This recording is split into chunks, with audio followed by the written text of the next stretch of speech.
Welcome to the 411 on 420. I'm Daryl Bowman, your business and IT professional in cannabis. And I'm Amy Ansel, your cannabis partner strategist. Hey, thanks for joining us today and every Saturday from noon to 1 when we talk about the business of cannabis and how you can understand what's going on in the industry and maybe even understand what's happening around the world. That's right. How to navigate the new laws. The new laws, the new whole industry. That's right. And wherever you're sitting on the issue of cannabis, this conversation is for you.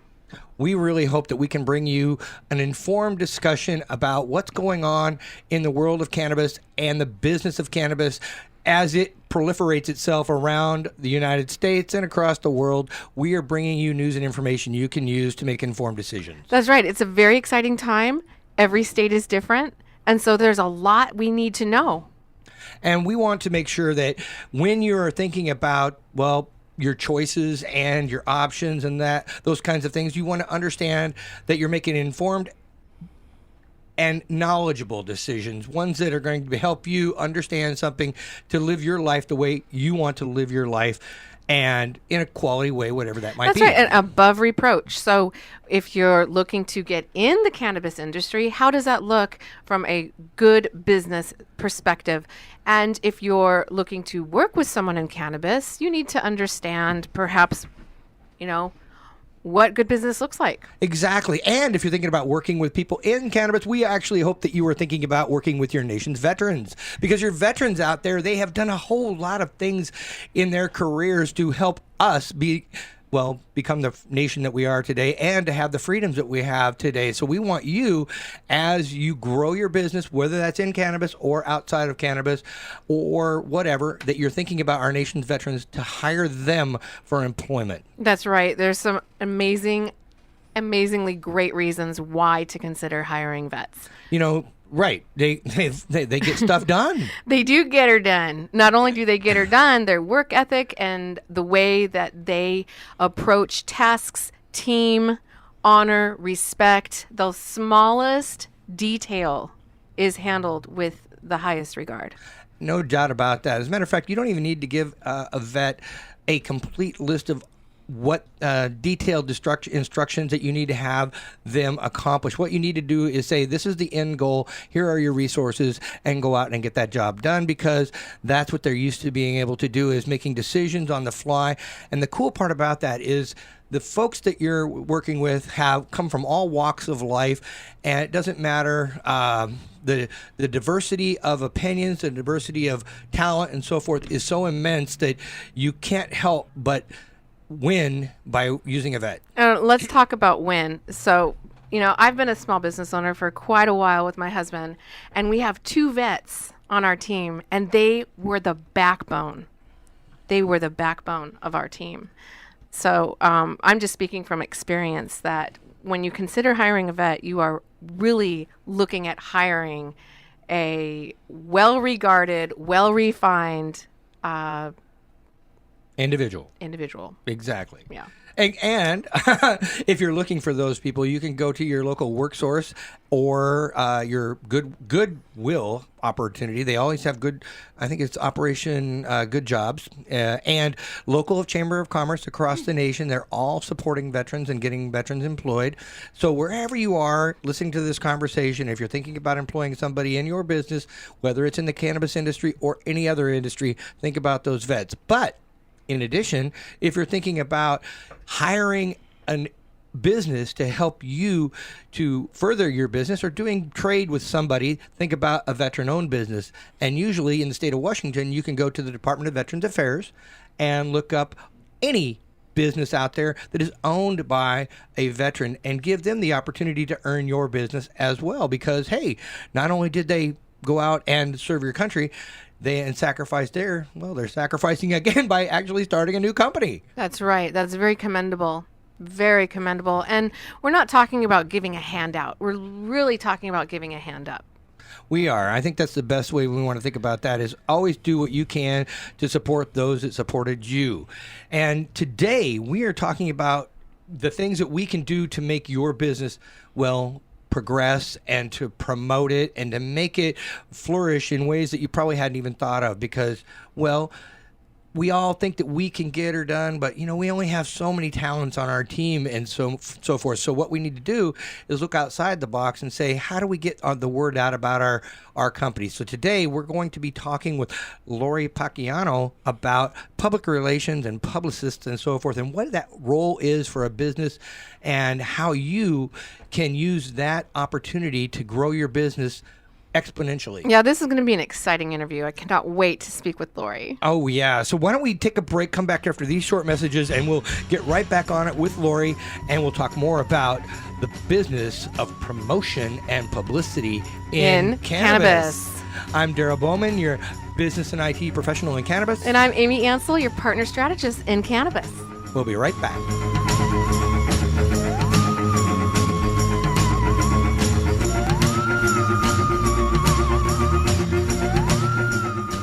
AimBiz.com brings you the life of a business website. The majority of business websites can't be found by search engines, so their owners lose customers and money.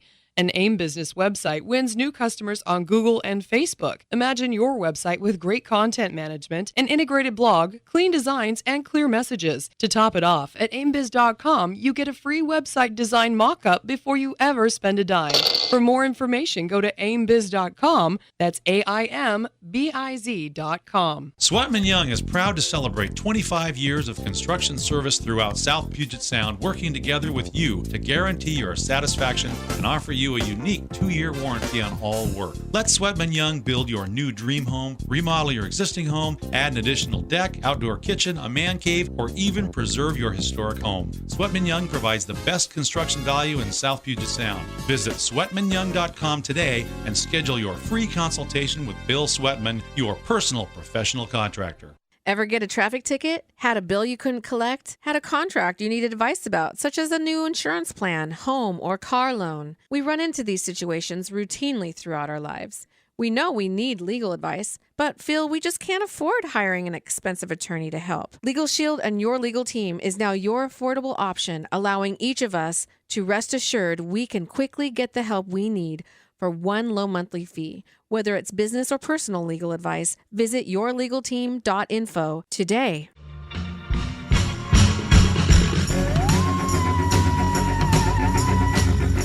Welcome back to 411 on 420. I'm Daryl Bowman, your business and IT professional in cannabis. And I'm Amy Ansel, your partner strategist in cannabis. Thanks for joining us today and every Saturday from noon to 1 when we talk about ways that you can move and improve your business using, different resources throughout the world and so forth, and understanding the cannabis industry. That's right. We're talking about empowerment, and as technology evolves, like the speed of light, it doubles every minute these days. Well, yeah, and this industry is doubling every minute, if you will, as well. That's right. There's so much to learn. There is, and this is a new and uncharted territory, so to speak, and it's evolving on a daily basis, not only in the state of Washington, but in Colorado, Alaska, Oregon, Washington, D.C., and on the ballot in other states around the United States as well, that not only medicinally speaking, but also from a business perspective, that is a lot of jobs opening up all around the country. A lot of jobs, and it's organically getting press. Is that organic? Yes, because right now, just like looking at the business of cannabis and what a publicist means to that industry is a very interesting scenario. Yes, it is.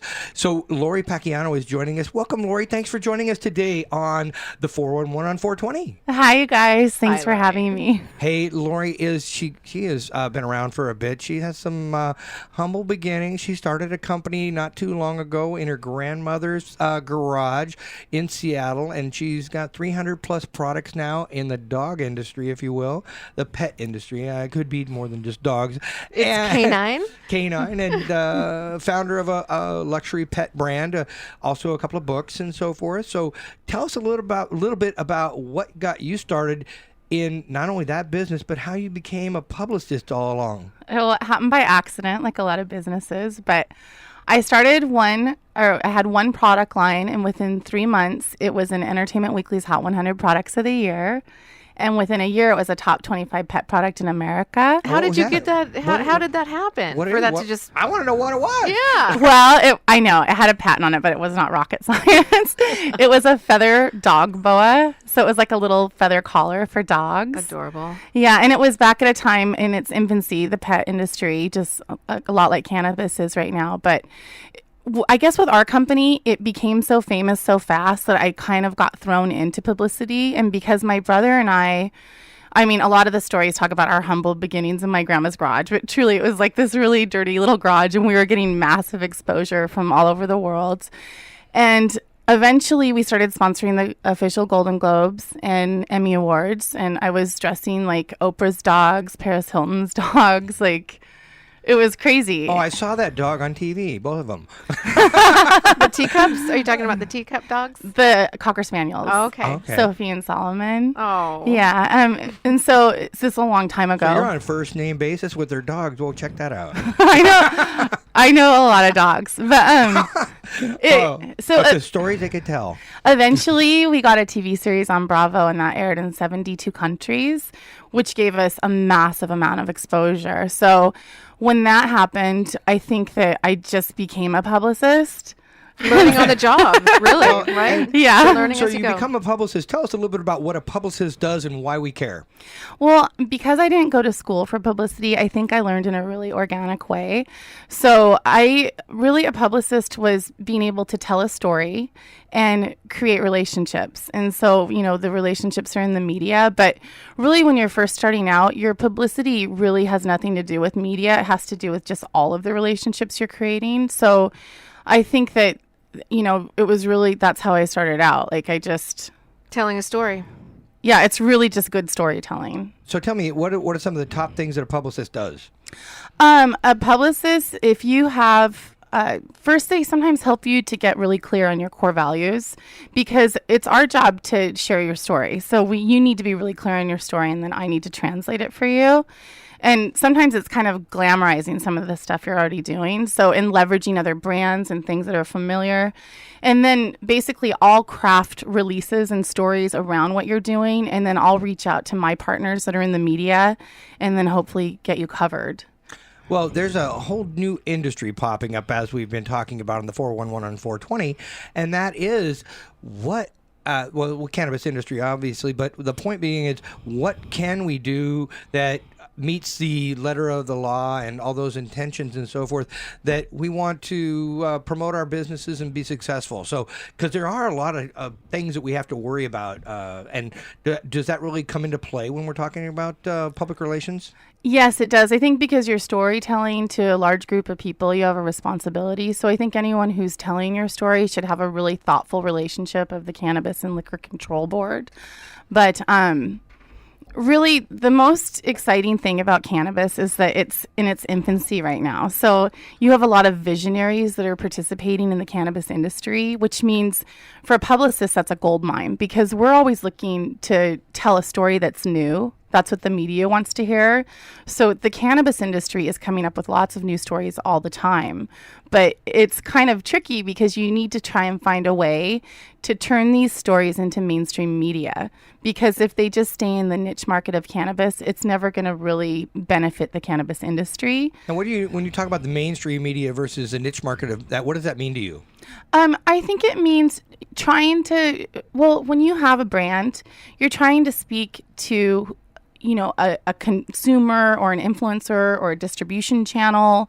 You're trying to influence someone with the media. So when you have a story that you want to share, you should always be thoughtful of the end user. So for cannabis, I would think you would want cannabis to go more mainstream. So you have to think outside the It cannabis.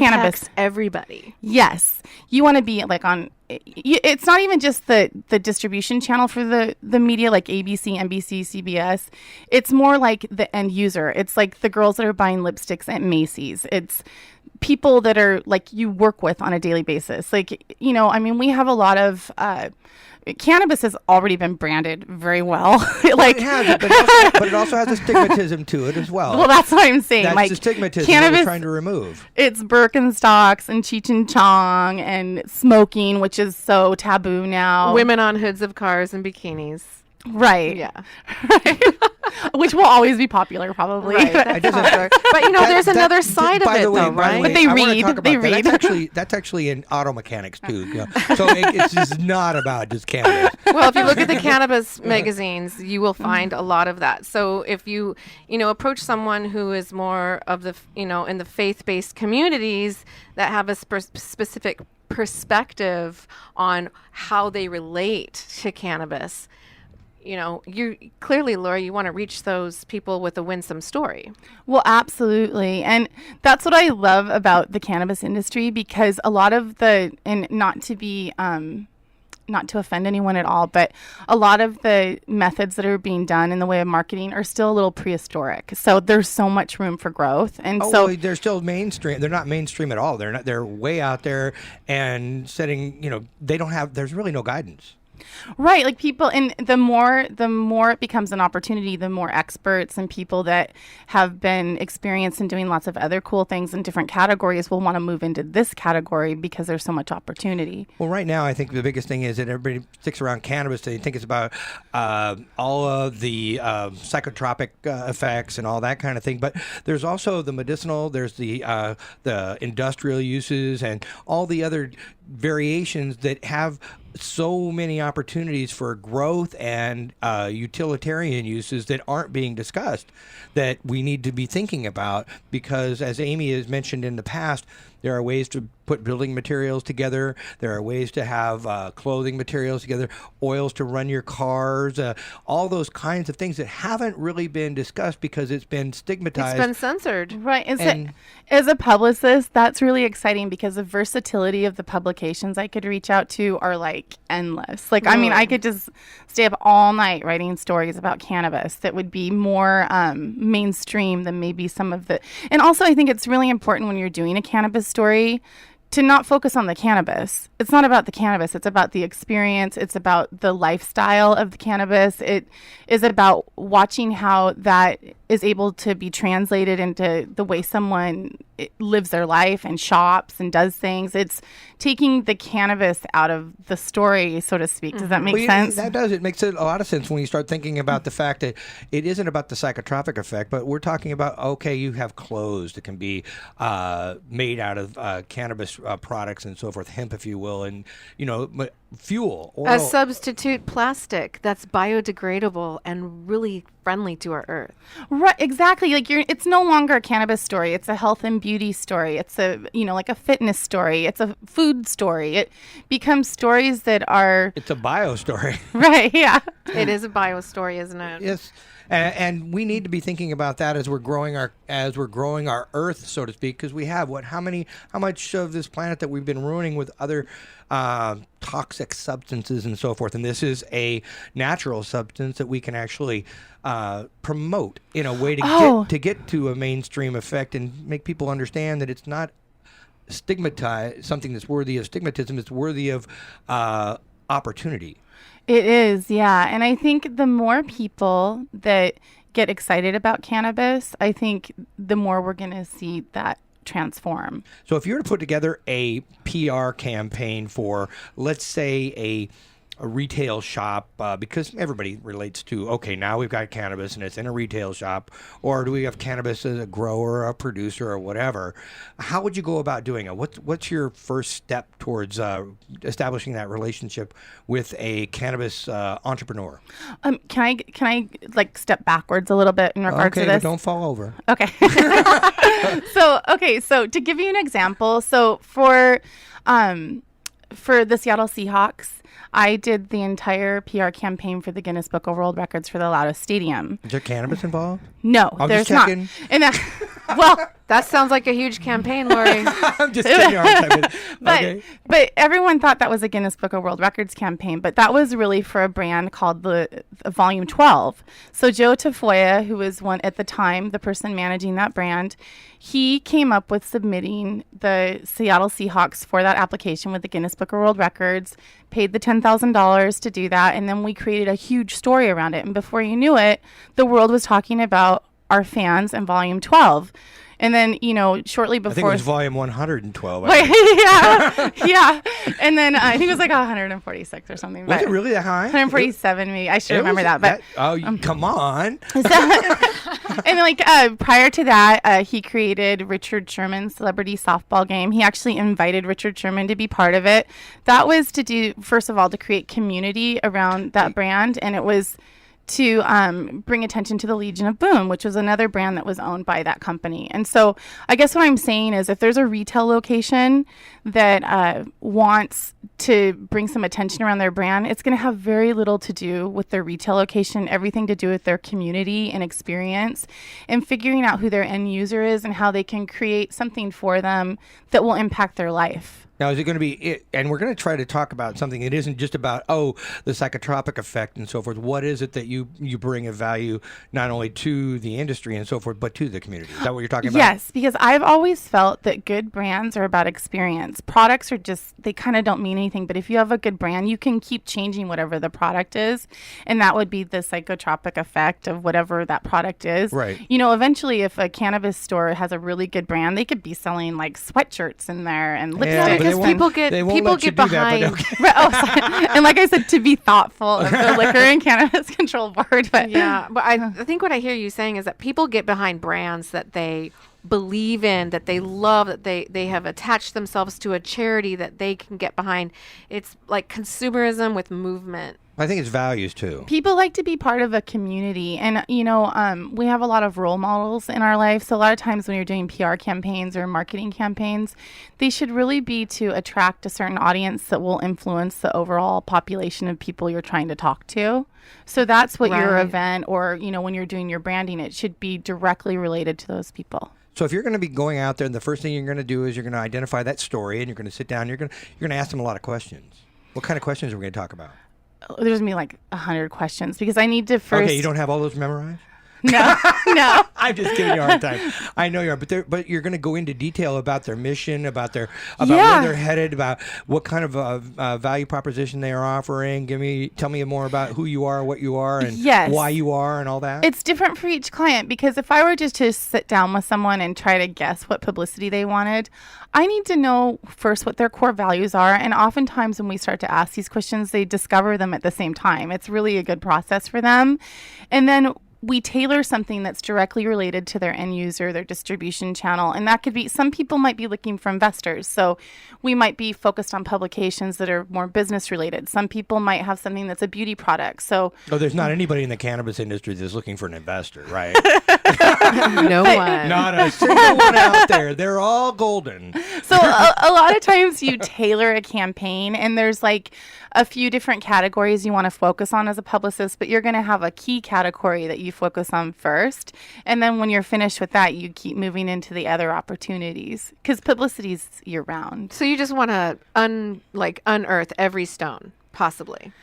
In Yeah. this discovery stage. But you want them to be, yes, for sure, when you're getting to know them. But publicity should be strategic because if it's not, coming from a reality world, there's a lot of people that get famous, but they don't get rich.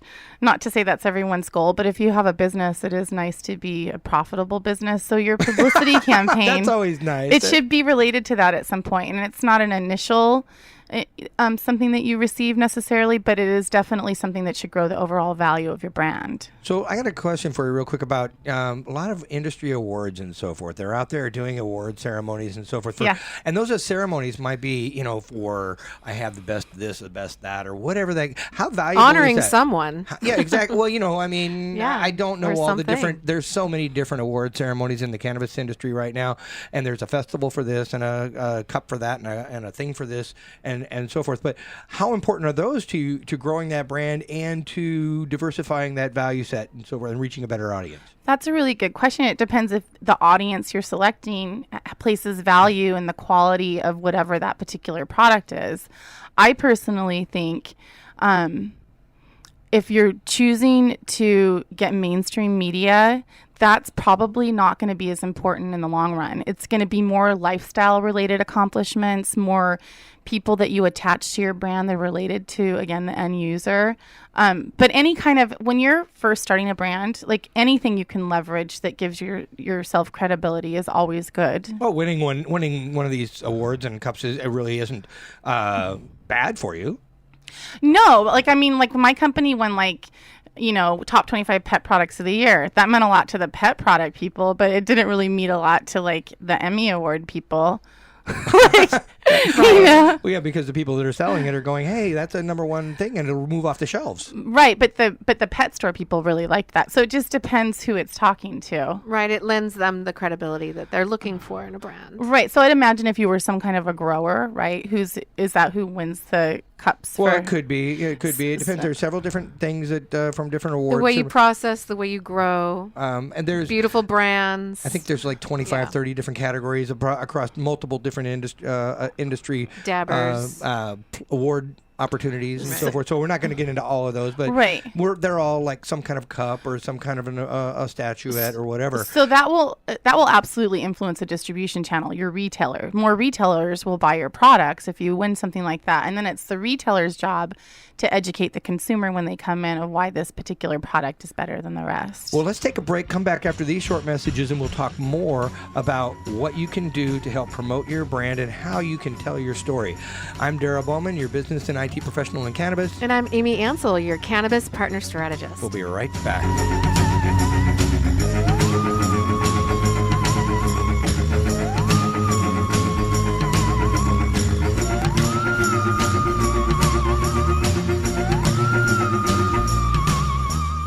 AimBiz.com brings you the life of a business website.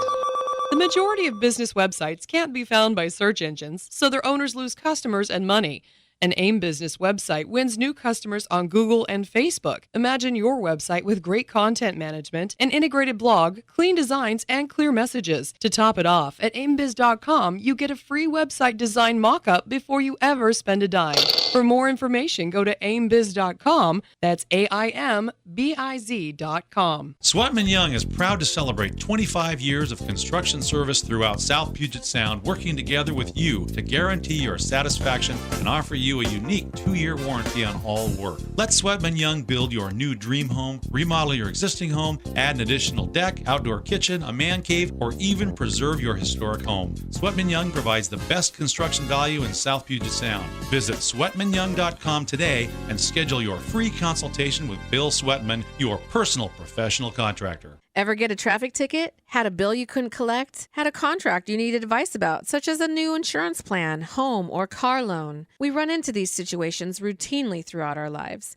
We know we need legal advice, but feel we just can't afford hiring an expensive attorney to help. Legal Shield and your legal team is now your affordable option, allowing each of us to rest assured we can quickly get the help we need for one low monthly fee. Whether it's business or personal legal advice, visit yourlegalteam.info today.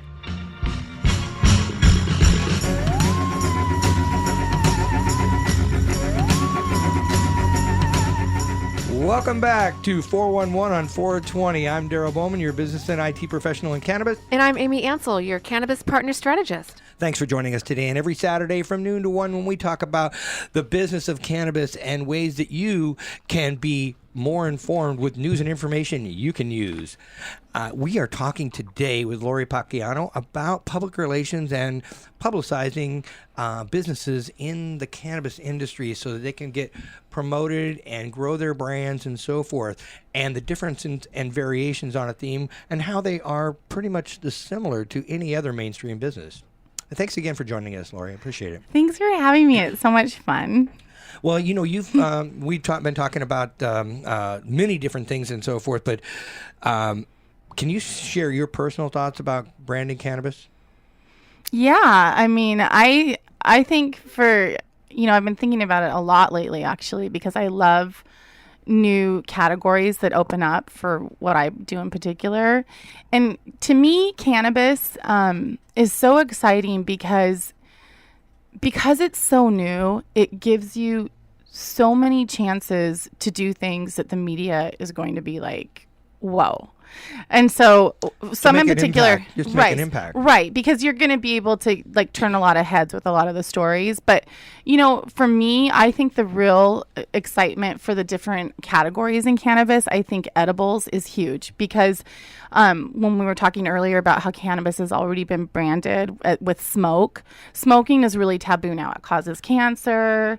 You can't do it when you're pregnant. Like Well, it's just all, it's dirty in a way. Like it seems dirty now to a lot of people because of the way it's been marketed. Like that's what we've it been blackens told. your lungs. Right. And so a lot of, I think edibles, I see it as like a fancy party with girls in pretty dresses and Manolo Blahniks and, you know, girls that are buying like $30 lipsticks are the same girls that are going to maybe participate in having a little bit of cannabis instead of a martini.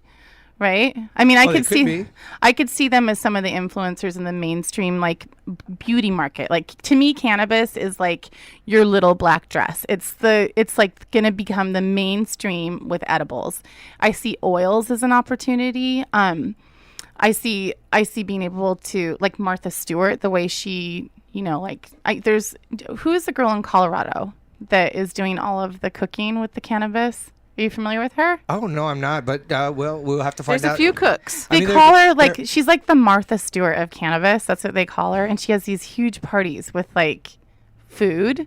And they're always over the top. And I'll find her name out for you. But Well, I'm going to Denver. but really, She she's might be. on. Sounds great to me. Yeah, she could be in Boulder. She's brilliant. She's absolutely brilliant because that is going to attract like all of your kind of upscale sort of Well, brand. health conscious. Yes. And being in the Northwest, one of the things that I think is really exciting, like we're all familiar with Whole Foods. Well, Whole Foods, I was speaking to one of the people that works in marketing there, and they are expected, they have 19 locations, and by 2020, they plan to have 43 locations. Whole Foods? Yes. And so how does this affect cannabis? Because cannabis is organic, and it's a way. So we're talking about hemp seed oil, not the psychotropic version. Right, but it's a way to feel something that's absolutely organic. So there's a lot of people that like cannabis and also in the health industry as well, who are the same Whole Food shopper basically, right? So Yeah, and interestingly, I have a friend who's looking to get a retail 502 license. And the real estate agent said that the Whole Foods is not allowing any 502 leasing in their space. well, and that might be true. But what's really cool. I just thought that was ironic. Well, I mean that, and we don't know that firsthand from Well, Whole Foods, and so I'm let's- not going to make that. and let's Whole see- Foods wasn't there, and they're not here to talk and about they it. didn't so I'm not going endorse to- what I'm saying. Basically, Right. this is public knowledge that they plan to open this many stores, and just because they are from that organic health, eating better lifestyle market that attracts that same kind of consumer, I think it doesn't just mean they shows that- necessarily promote it. It just shows that organic food processes and organic industry is growing at a rapid pace. Yes, The green movement in general. Yes, and that's really what we're talking about there is getting organic, sustainable living, and whether that's in cannabis or whether that's eating your foods from local grocers and so forth. Food consumption has become an economic driver in this area for a lot of different reasons. But Across the country, by the way. yes, but this particular, because all those stores are opening, it's the fastest growing part of that market And for the Whole baby Foods. boomers, the baby boomers that are going into their senior years, those medibles and topicals are going to be so helpful in that stage of life. Well, did you know that we have some of the best healthcare in the country here with Fred Hutchinson, the bone marrow? Oh, absolutely. This is a The very UW. rich area for Innovation. So, I mean, there's lots of opportunities around medicine, although, again, being considerate of the Cannabis and Liquor Control Board, there's certain rules around advertising where you can't necessarily market your product as medicinal. You can be aware of the people that are consumers in this area that are looking for certain products. And that's changing over time because they're actually getting ready to make some medicinal shops inside the recreationals and making medicinal licenses. So medical marijuana licenses for the state 502 shops, whether they're going to be licensed as a medical provider.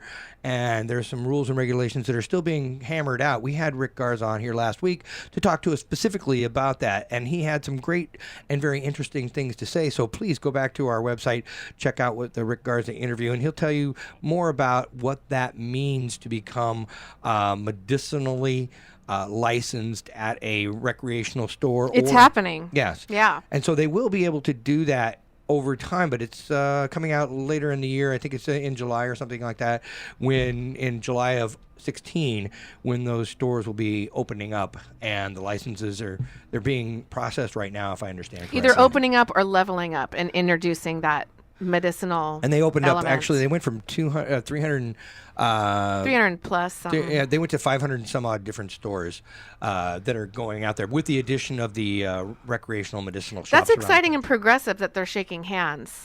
Well, yeah, and see, that's what I'm saying, because things are constantly changing. They're always going to be prevalent in the media right now, and you can capture some of those stories and then like do a paradigm shift on them to turn them into a different, more mainstream story, depending on what it is. But I think to me, it's crazy how much is going to happen in cannabis. Help me understand the difference between you as a publicist and whipping out these beautiful press releases and advertising. Would an entrepreneur hire you for advertising? Okay, so you remember Darren Stevens from Bewitched? Okay, so he worked at a big advertising company back in on TV. like Mad Men, right? Yeah, I mean, it's really, advertising is really a thing of the past. And if you imagine it, advertising is telling you what you need to know. People have become more thoughtful of what they want to know now. We do not like to be told what we know. We like to be organic in the way that we learn things. And so advertising is kind of flipped on its head, because advertising used to be 90% of the way that things were marketed and 10% of it was editorial. Now it's 90% editorial, which is our news that's basically organic stories, and 10% advertising. And a lot of times the advertising that you see is done by big wealthy companies like Nike and companies. Well, a lot of the mainstream news outlets are not really news; they're more infotainment than they are news, because we're getting all of our news is all of our news really Social is media, word of mouth, YouTube. I'm talking really about the news. It's really not. It's advertisement, and it is giving a message, whatever that message is. It's funny that you say that, because working on so many national campaigns and global campaigns, depending on what areas you live in, some networks are more hard news and some networks are kind of more this kind of entertainment news. Infotainment. I actually prefer entertainment news. I flourish in that area.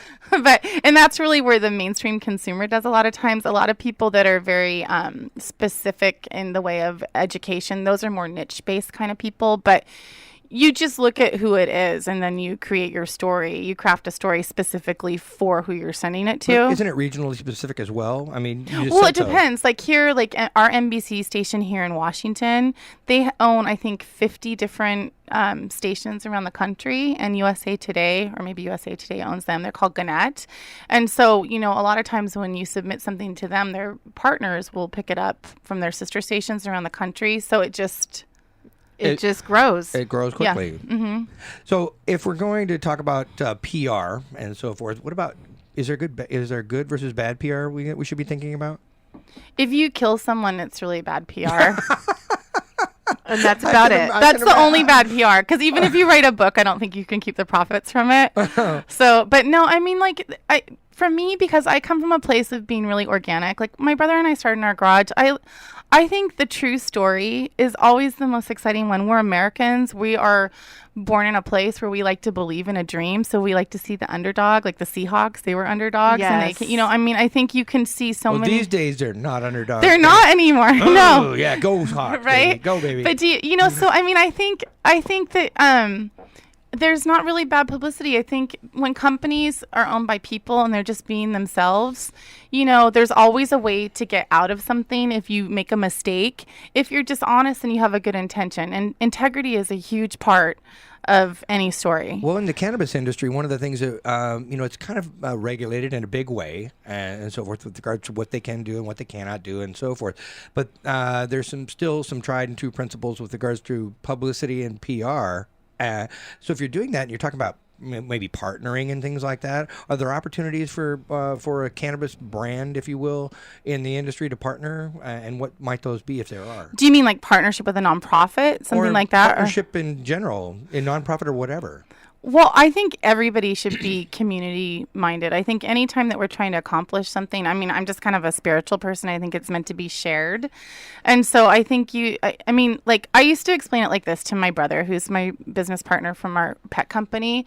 I used to say, okay, you can plant a crop yourself and then you can see what you were able to grow yourself. This is kind of funny because it's a cannabis show. Right.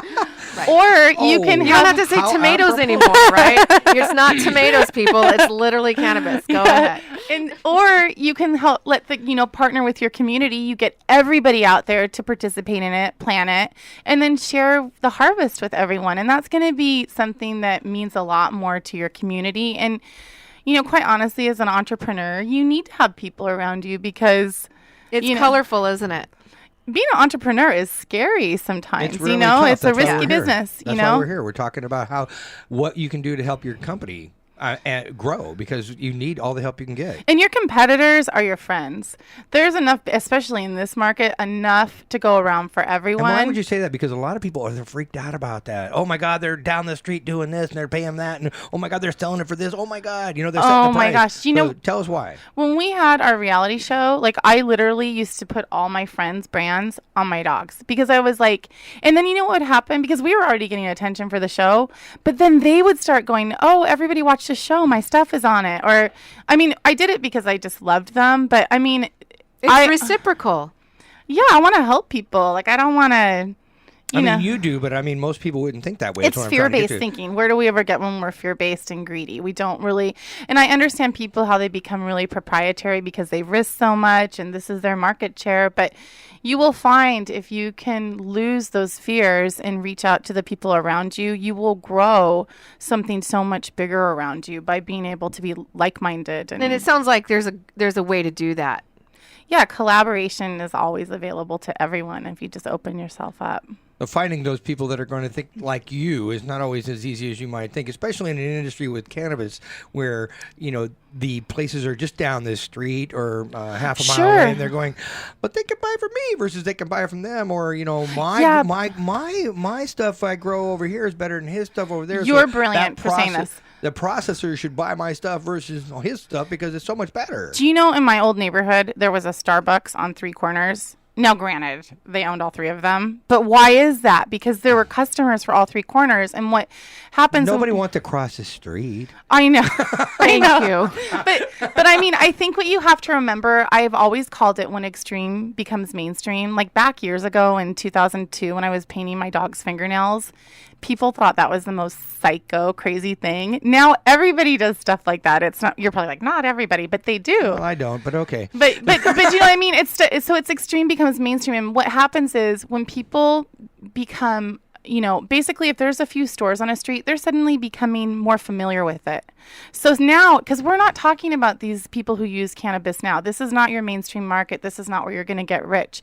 I think you're going to get rich when you start to gravitate towards all the people that start trying to experience using cannabis. So when you start putting it everywhere, then people that would not have normally decided to do it start going, oh, maybe I'll try a brownie or right, the early adopters and not the guy who starts a movement, but it's the person, remember that? It's the person who follows, the follower. That's the person that you want to really understand. Right. Why did you choose to follow? Because that garners the movement. Because you don't really have a crowd until you have a follower. Do you know what I call it? So Tolly's Coffee was a lot like that because every time Starbucks would open a store, Tolly's Coffee would open a store across the street. So I named it garage sale marketing, and this is what it reminds me of. Like Home Depot and Lowe's do the same thing. They do, but this is why it's brilliant. So when you have like a bunch of junk in your house and you don't want to go hang up all the signs, but the lady across the street has a garage sale and she hangs up the signs everywhere, and you're like, oh, I can just have my garage sale today too because they're already going across the street and she did all the work. That's what it's kind of like. All you have to do is haul your stuff to the front yard, but she hung up all the signs and paid for everything. And she's mad about it. She's like, why is she taking my business away? So I can see why people think that way. But well, they're not taking her business. You got different stuff. See? So you get it, right? And that's the same with the cannabis stores. Yeah, exactly. More But- options. More options. Well, hey, let's do this. Let's take a break. We'll come back after these short messages and we'll talk more about how you can promote your business and grow it in the world of 411 on 420. I'm Daryl Bowman, your business and IT professional in cannabis. And I'm Amy Ansel, your cannabis partner strategist. We'll be right back.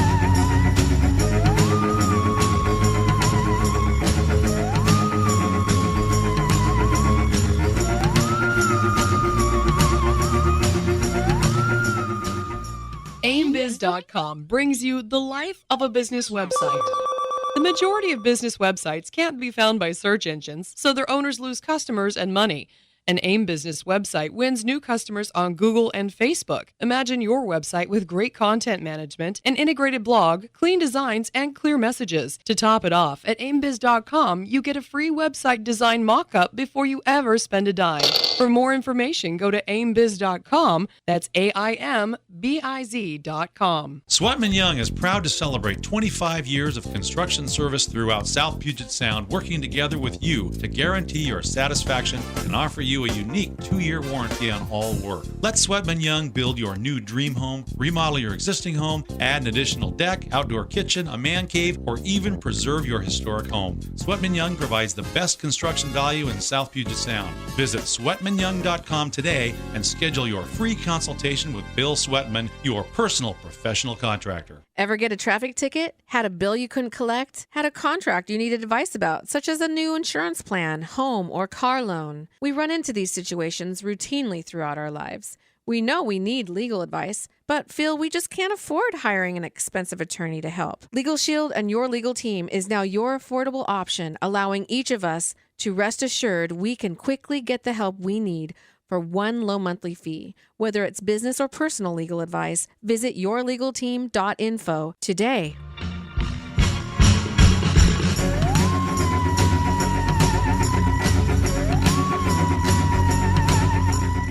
Welcome back to the 411 on 420. I'm Daryl Bowman, your business and IT professional in cannabis. And I'm Amy Ansel, your cannabis partner strategist. Hey, thanks for joining us today and every Saturday from noon to 1 when we talk about the business of cannabis, providing you the news and information you can use to grow your business or to make informed decisions that you might otherwise not have thought of concerning the industry. Anyway, we are today talking with Lori Pacchiano about public relations and how a publicist would operate in the business of cannabis. Not only that, but helping the business of cannabis becoming mainstream, if you will. So, Lori, thanks again for joining us. We really do. We're having a great conversation. Thanks so much. Thanks for having me. Yeah, I'm enjoying it. It's so fun Yeah. here. So what can we learn about products that have been innovated by different consumers with regards to cannabis and so forth? What can we learn about, our competitors Um, to publicize ourselves? I mean, okay. Oh, yes. Do you mind if we reflect on some different categories? So Sure. sometimes I think the best examples that we can take from are not in cannabis. They're companies that that's had perfect. to innovate. We have to go mainstream. It is Yeah. new, yeah. Yeah, so I mean, you look at something like Starbucks, right, which is an example a lot of times, but like for me when Not that we're promoting them or anything, people. However, they do love to hire vets. They have a great program. Yes, so. they do. So thank you very much for that, Starbucks. Well, I just, being from Seattle and stuff, they're one of our claim to fame companies here. And so we got to kind of see them be born, right? And Right. so basically I read this book. It's called Pour Your Heart Into It by Howard Schultz. And so Howard Schultz is from Starbucks, of He's course. just owner CEO. Yeah. Yes. And so it talks about creating experience. And so basically Starbucks was never really about coffee. It was about creating an experience. And that's what good brands in any category always do. They create a good experience for the consumer to come and have a real memory. I have a great experience and memory of Starbucks because I met my husband at Starbucks. The barista introduced us. Happy So I know- anniversary. Thank you. It's today. And I just, Happy anniversary. I'm bubbling over from what you're saying because that's exactly my story with Starbucks. Right. Do you think anyone has gotten married from a cannabis store yet? Probably, right? I'd love to know that. But do you get what I'm saying? But I bet you a lot of people have met for the first time in a Starbucks. Yeah, that experience. I mean, it's a first time meeting spot for thousands upon thousands and tens of thousands of people around the country. It is, and that's because they created a first-time meeting spot. That way, it was not about creating coffee; it was about creating a spot. And if you ever read that book, which I love, I actually cried when I read it. I still haven't finished it. I told you guys that I've only gotten to chapter 3, so you don't have to read the whole book to be inspired by it. But I read the book, and then I started my company that night, and then it got so famous right away. I didn't have time to finish reading it. What did you tear up over? Because Howard Schultz was talking about when he was in Italy, and he was describing the exchange of the people that were in the cafes there. And there was just something about the way that he was explaining it. And I was like, it just kind of struck a chord with me. And I was like, whoa.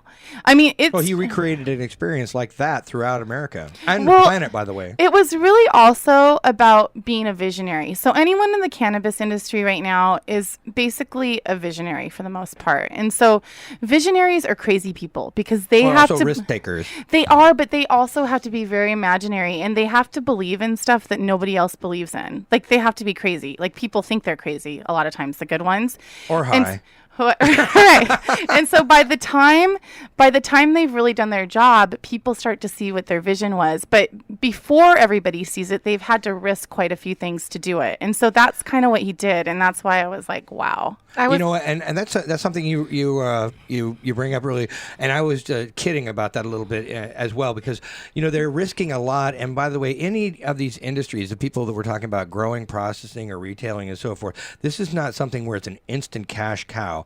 These folks are going out there, they're risking a heck of a lot of cash up front and a lot of time and energy for a long-term gain, which might not come in the first year or two because of the rules, regulations, and so forth in the local communities. So they aren't always immediately profitable. Right. The startup costs are pretty high. They're very high, and the profitability opportunity sometimes is down the road quite a ways before they. So it's very important for them to get the word out quickly so that they can grow themselves faster than they might otherwise if they did it all by themselves, because most people, if they're in business, they're not smart enough to do everything, and they need help from somebody in almost every category of finance, marketing, advertising, human resources, or whatever, so they can grow their business. And this is where publicity, if you will, and PR is important, because without it, nobody knows who you are.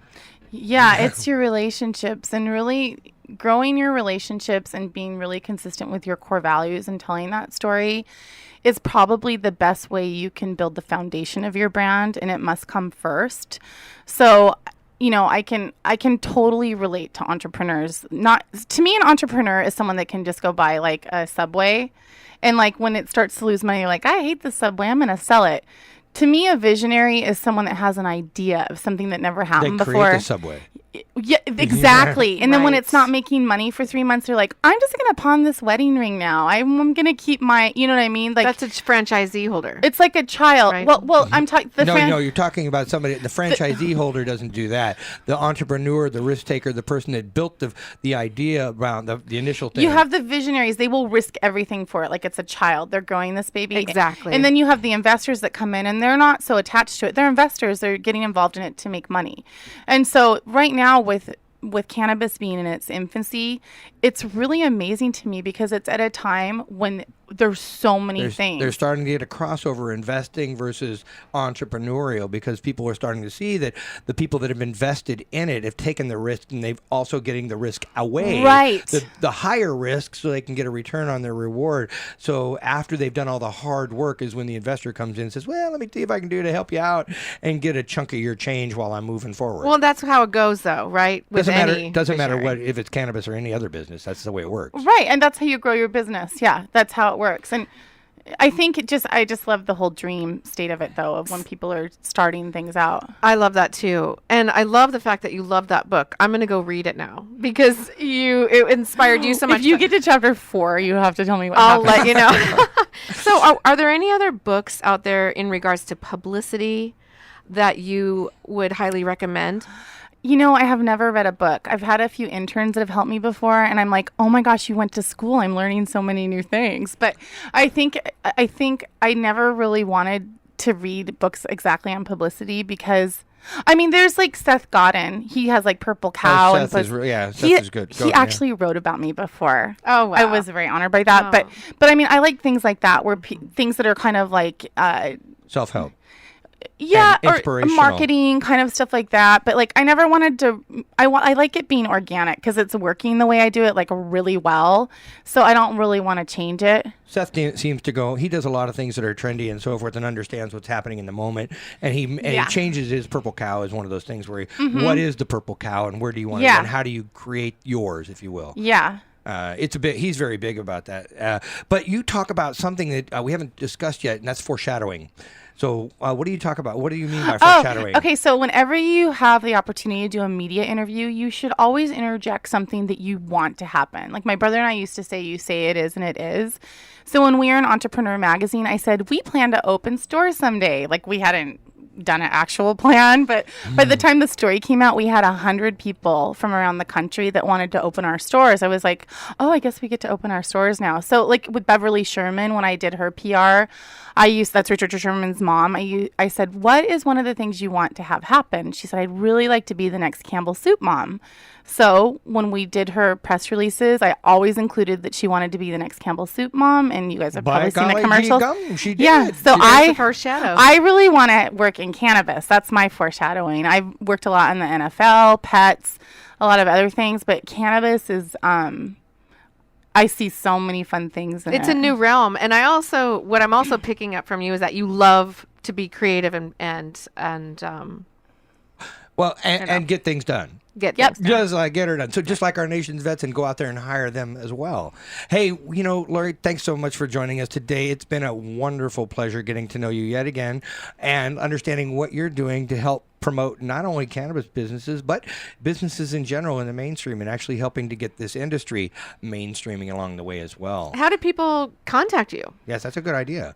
We should probably tell people. Usually it's by word of mouth a lot of times. So I guess you could just go to highmaintenancebitch.com, my pet company, and that's like a dog, highmaintenancebitch.com. I own the federal trademark on that. And then email me through there would be fine. Oh, fantastic. Cool. Hey, again, thanks for joining us, and we appreciate you. So, hey, we'll be back next week on the 411 on 420. I'm Daryl Bowman, your business and IT professional in cannabis. I'm Amy Ansel, your partner strategist in cannabis.